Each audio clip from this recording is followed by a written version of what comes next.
नमस्कार, मैं रकीब मास्टर। आप देख रहे हैं आर न्यूज़। मित्रों, क्या बताएं आपको, आज के परिवेश में, आज के समाज में कितना बदल गया इंसान। इंसान इंसान न रह कर के हैवान हो गया है। आए दिन किसी न किसी तरह की वो घटनाएं करता है। इसी प्रकार की एक घटना यहाँ जनपद अयोध्या में घटी है।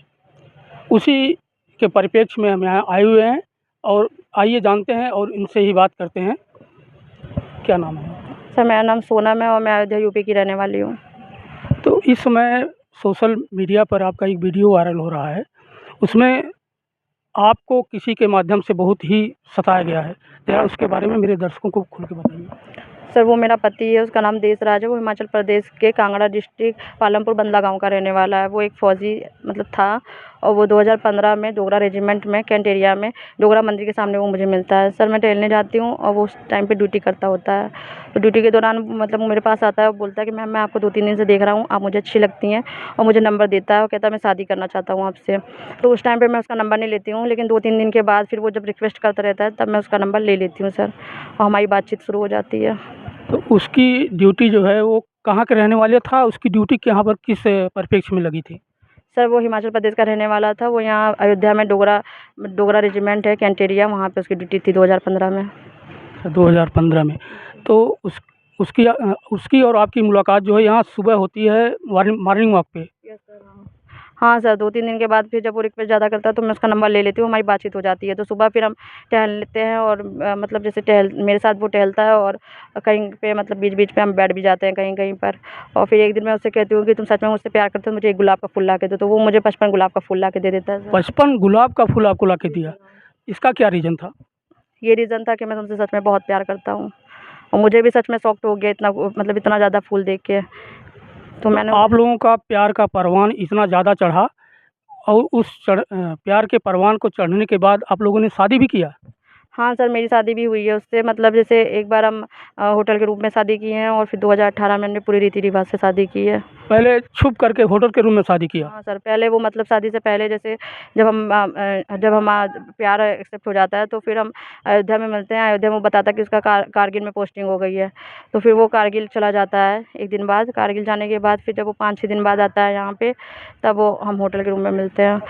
नहीं, सोनम जी ये बताइए, आपके परिवार वाले भी इस चीज़ को जानते थे कि आप किसी युवक से प्यार करती हैं? सर, वो बाद में जाने हैं। जब जैसे हम रूम में मिले थे, हम ऐसे ही मतलब जैसे मिलते गए हम लोग रूम में। और सर, वो जब पहली बार हम मिले होटल में, तब वो मतलब मुझसे ये कहा, जब वो कारगिल से आया, कि हम 4-5 घंटे के लिए आएँगे, तो तुम मतलब कोई देखे ना तो होटल के रूम में हम मिलते हैं। तब हम होटल के रूम में मिलते हैं, जहाँ पे वो कहता है फिज़िकल रिलेशनशिप के लिए। तो मैं मना करती हूँ कि नहीं, अभी हमारी शादी नहीं हुई है, जब शादी हो जाएगी तब ये सारी चीज़ें होंगी जो शादी के बाद होती हैं।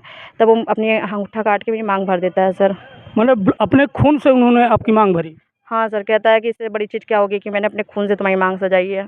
माने वो आपको विश्वास दिलाना चाहता था कि मैं आपसे बहुत प्यार करता हूँ। हाँ सर, वो मुझे विश्वास दिलाना चाहता था कि वो मुझसे बहुत प्यार करता है, और साथ में एक मंगलसूत्र भी लाया होता है सर, जो मुझे पहना देता है। तो उसके झांसे में आप आ गई। हाँ सर, क्योंकि खून से माँग भर रहा है, और मुझे मतलब इतने दिन से मैं बात भी कर रही थी, तो मुझे तो अच्छा ही लगा था कि अच्छा इंसान है। और फिर हमारा उस दिन फर्स्ट टाइम पे हमारा रिलेशन होता है, फिज़िकल रिलेशनशिप।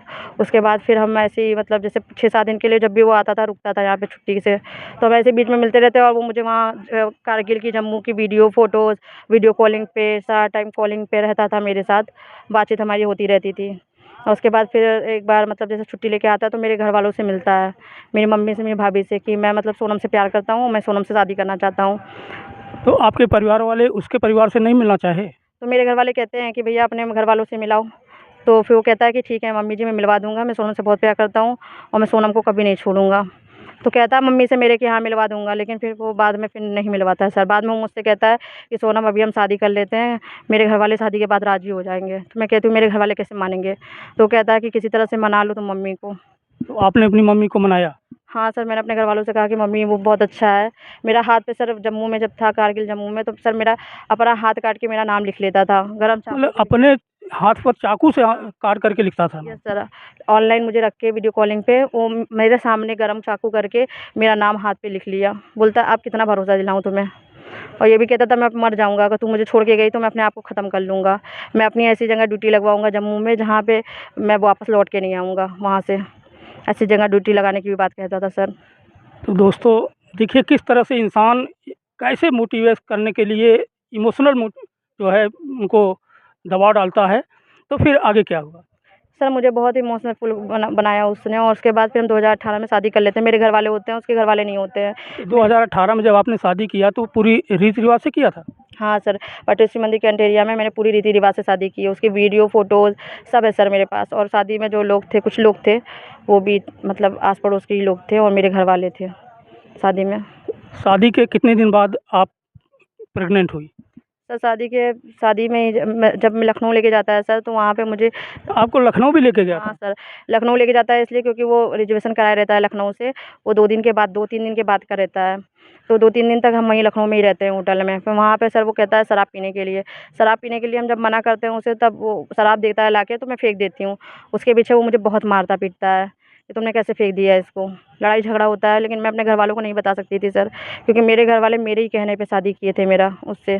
तो नहीं बताती, बर्दाश्त करती हूँ मैं उस दिन भी। फिर उसके बाद वो पंजाब गुरदासपुर में लेके जाता है। वहाँ पे भी पंजाब भी लेके गया? पंजाब में वहाँ वहाँ भी उसकी ड्यूटी थी? सर वहाँ तो वो पोस्टिंग पे था। अच्छा। 2018 में वहाँ पोस्टेड था वो, पंजाब में गुरदासपुर में। तो वहाँ पे सर वो मुझसे सादे पेपर पे साइन भी करवाता है, ये कह के कि विभाग में दर्ज करवाऊँगा तुम्हारा नाम डलवाऊँगा। तो मैं उसके कहने पे कर देती हूँ सर, क्योंकि मैंने शादी भी कर ली थी, तो इतना तो मैं भरोसा उसके ऊपर करती थी कि मैंने कर दिया था। उसके बाद सर वहाँ लड़ाई झगड़ा करता है, और मैं कहती हूँ मुझे घर लेके चलो, हिमाचल लेके चलो अपने घर। बहुत कहती हूँ, तब हिमाचल लेके जाता है। हिमाचल लेके गया था आपको? लेकिन होटल में रखा सर। होटल में रख के कहता है कि यहाँ किराए के मकान में रहो 15-20 दिन के लिए, मैं जा रहा हूँ ड्यूटी पे, छुट्टी मतलब जब होगी फिर से तब मैं आऊँगा, तब घर चलेंगे। अभी चलूँगा तो उसके घर में कोई एक्सपायर हुआ रहता है सर, कोई लेडी जो है एक्सपायर हुई रहती है उसके घर के आस-पास में, वो बोलता है। कहता है जब वो मतलब अभी जाऊँगा तो वो सामान-वामान सब फेंक देंगे और बवाल हो जाएगा वहाँ पे, तो तुम अभी यहीं पे किराए के मकान में। मैंने कहा नहीं, किराए के मकान में नहीं रहना। फिर वहाँ पे सर लड़ाई झगड़ा होता है हमारा, उसके बाद फिर मैं अपने घर वालों को बता देती हूँ, और मेरा भाई मतलब जब वहाँ आपसे लड़ाई झगड़ा होता है, मारपीट होती, तब आप अपनी माँ को या अपने भाई को सबको बताती हैं? भाई-बहन को सबको तो बता फिर वहाँ से लौट के आती हैं? सर नहीं, फिर मेरा भाई मुझे आके ले जाता है। तो फिर सर मेरा यहाँ जब घर आती हूँ अयोध्या में, तो मुझे पता चलता है मैं प्रेग्नेंट हूँ, जिसकी जानकारी मैं देसराज को देती हूँ फ़ोन पे कि मैं प्रेग्नेंट हूँ, क्या करूँ? बोलता है बच्चे का ख़्याल रखो, अपना भी ख़्याल रखो, मैं जल्दी आ जाऊँगा छुट्टी लेके। उसके बाद सर ऐसे ही कहता रहता है, बस मैं कॉल करूँ तो मेरी कॉल नहीं उठाता, उधर से कॉल मतलब उधर से जब वो करे तब उठाती थी। तो एक दिन मेरे पास डोगरा रेजिमेंट से एक लेटर आता है, उसमें लिखा रहता है कि ये देसराज पहले से ही शादीशुदा है। क्या आपको ये सुन कर के आपको बहुत दुःख हुआ? सर मेरे पैरों तले ज़मीन खिसक जाती है सर, मैं शॉक्ड हो जाती हूँ। ऊपर से मैं प्रेग्नेंट रहती हूँ 2 महीने की। अब मैं करूँ तो क्या करूँ? मैंने अपने घरवालों के मतलब मेरे घरवालों को मना के शादी की मैंने। मैं अपने घरवालों पे बोझ नहीं बनना चाहती सर, कि मैं अपने घरवालों मैं उससे पूछती हूँ तुमने मेरे साथ ऐसा किया क्यों? मुझे धोखा क्यों दिया तुमने? मुझसे शादी क्यों की तुमने? तो बोलता है मैं तुमसे बहुत प्यार करता था, मैं तुम्हें छोड़ नहीं सकता था, मैं तुम्हारे बिना मर जाता, और तुम्हें बताता तो तुम मुझे छोड़ देती हमेशा के लिए। इसीलिए मैंने तुम्हें बताया नहीं। उसके बाद फिर मैं क्या करती, मेरे पास बच्चा भी था, मेरा दिल करता था कि मैं सच में मर जाऊँ। क्योंकि उस टाइम पे मेरा सिचुएशन सच में सर बहुत ज़्यादा बुरी थी कि मैं क्या करूँ अब, बच्चा है। फिर एक तरफ मैंने सोचा चलो अब किसी भी तरह अपने घर पे बोझ नहीं बनना है मुझे, मैं चली जाऊँगी, जैसे रखेगा रह लूँगी मैं इसके साथ। फिर मैं उसको कहती हूँ आ जाओ, ठीक है अच्छा यहाँ आओ पहले तुम यहाँ पे, मैं प्रेग्नेंट हूँ, यहाँ आओ तुम पहले मेरे पास। तो फिर वो मना करता रहता है ऐसे ही टाल-मटोल। अब मैं करूँ क्या, मैं रोती रहती हूँ, उसके आगे गिड़गिड़ाती हूँ, नहीं आता सर वो। फिर एक दिन जब डिलीवरी का टाइम आता है तब भी वो नहीं आता। डिलीवरी पर भी नहीं आया? नहीं आया। डॉक्टर बोली अपने पति को बुला लीजिए, आपको उसकी जब ज़रूरत पड़ेगी। तो फिर नहीं आया सर। मैंने उसको इतना बोला कि आ जाओ प्लीज़ आ जाओ, हाथ-पैर तक उसके जोड़े, रोई उसके आगे। नहीं, बीच-बीच में तो वो ये भी कहता तू मर जा जाके, मर जा तू, मर क्यों नहीं जाती तू? ऐसे बोलता था सर वो। उसके बाद नहीं आया सर, बच्चा मेरा हो गया तब भी नहीं आया। बस ये पूछ-पूछ रहा कि क्या हुआ, लड़का हुआ लड़की हुई? फिर मेरे भाई ने कहा बता दे, मैंने कहा तुम यहाँ आ जाओ, तुम्हें खुद पता चल जाएगा, एक बार तो आ जाओ, बच्चा देख के चले जाना, एक बार तो आ जाओ। क्यों तुम्हें वहाँ छुट्टी नहीं मिल सकती है? कहता नहीं छुट्टी नहीं मिल रही है, मेरे लीवर में डैमेज हो गया है, मेरा लीवर ख़राब हो गया, उसका इलाज चल रहा है, 6 महीने का कोर्स है मेरा। 6 महीने भी बीत जाते हैं, नहीं आता वो। मैंने कहा अब तो आ जाओ, नहीं आता सर। फिर मैं एक दिन कहती हूँ 2021 में, मैं कहती हूँ कि अब तुम्हें मतलब नहीं आना है तो ठीक है, मैं कोर्ट केस करूँगी अब मैं, क्योंकि मैं अब नहीं कर सकती। तब मैं कोर्ट केस करती हूँ सर। फिर मैं कहती हूँ कोर्ट केस के लिए, तो कहता जा, जिस थाने में करना है कर ले, जहाँ मर्ज़ी हो, कोर्ट कचहरी में जाना है, जो करना है कर ले, ऐसे बोलता है सर। उसको कोर्ट कचहरी का भी डर नहीं है सर, थाने का भी डर नहीं है उसको। किसी प्रकार का डर उसको नहीं है? नहीं। सर कहाँ डर होगा सर, जब अभी तक कुछ हुआ ही नहीं उसके खिलाफ़, तो डर कहाँ से होगा उसको। आपने कोई एफआईआर या कुछ दर्ज कराया? हाँ सर, एफआईआर दर्ज करवाई है, मेरा कोर्ट में केस भी चल रहा है सर, पर अभी 2021 से चल रहा है, अभी तक कुछ नहीं हुआ सर उसमें भी। इसीलिए तो मैं सर यहाँ आज पूरी जनता के सामने आई हूँ कि मुझे इंसाफ़ क्यों नहीं मिल रहा है सर, जब कुछ सब सारे साक्ष्य मेरे पास हैं, सारे सबूत मेरे पास हैं। मेरा 5 साल का बच्चा है मेरे पास, जिसको उसने आज तक नहीं देखा सर। इंसाफ आपको ज़रूर मिलेगा। हम ये कह रहे थे कि क्या एक बार भी वो पेशी पे नहीं आया?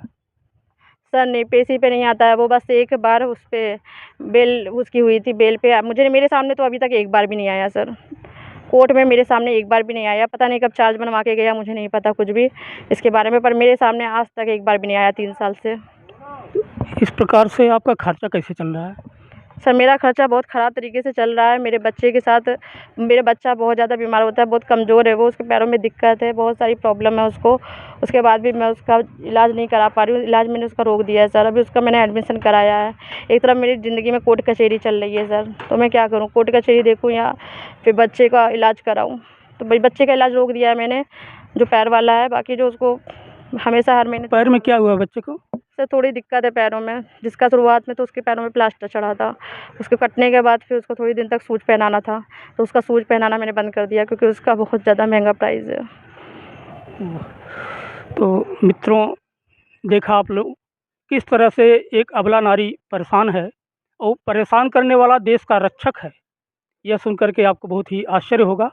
तो आगे आप क्या करने का इरादा है? सर आगे बस यही इरादा है कि बस मेरी ज़्यादा से ज़्यादा आप लोग बस न्यूज़ को शेयर करिए कि मेरे योगी जी तक जो है मेरा वीडियो पहुँचे और मुझे जल्दी से जल्दी इंसाफ़ मिले और मेरे बच्चे को जल्दी से इंसाफ़ मिले, उस आदमी को, देशराज को कड़ी से कड़ी सज़ा मिले। ज़रा देशराज जी का पूरा नाम, एड्रेस, पिता के नाम के सहित बता दीजिए। सर देशराज नाम है उस फौजी का, और वो हिमाचल प्रदेश कांगड़ा डिस्ट्रिक्ट पिता का नाम क्या है? पालमपुर बंदला गांव का रहने वाला। उसके पिता का नाम है दिलवर राम, जो एक्सपायर हो चुके हैं, मतलब डेथ हो गई है उनकी, स्वर्गीय दिलवर राम। तो दोस्तों, आप लोग जो है किस प्रकार इनकी मदद करेंगे, मैं सरकार से, माननीय योगी आदित्यनाथ जी से ये प्रार्थना करता हूँ कि ऐसी महिलाएं जो लोगों के द्वारा प्रताड़ित की जा रही हैं, उनकी मदद के लिए आप खुलकर आगे आएँ।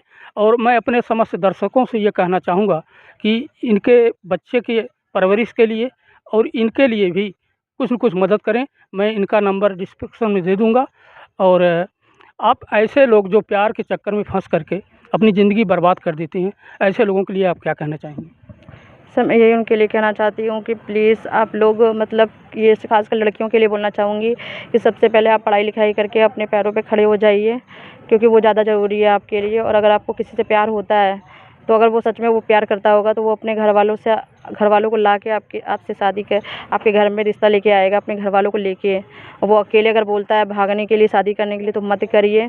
और अगर वो नहीं लेके आता है घर वालों को, तो फिर मान जाइए कि वो एक धोखेबाज है, वो नहीं करेगा, वो आगे निभाएगा ही नहीं शादी। अगर ऐसे धोखेबाजों से आप लोग सावधान रहिए। हाँ सर, ऐसे लोगों से दूर रहिए। जो सच में प्यार करेगा, वो पूरे घर वालों को और आपके घर वालों को, दोनों को लेके शादी करेगा।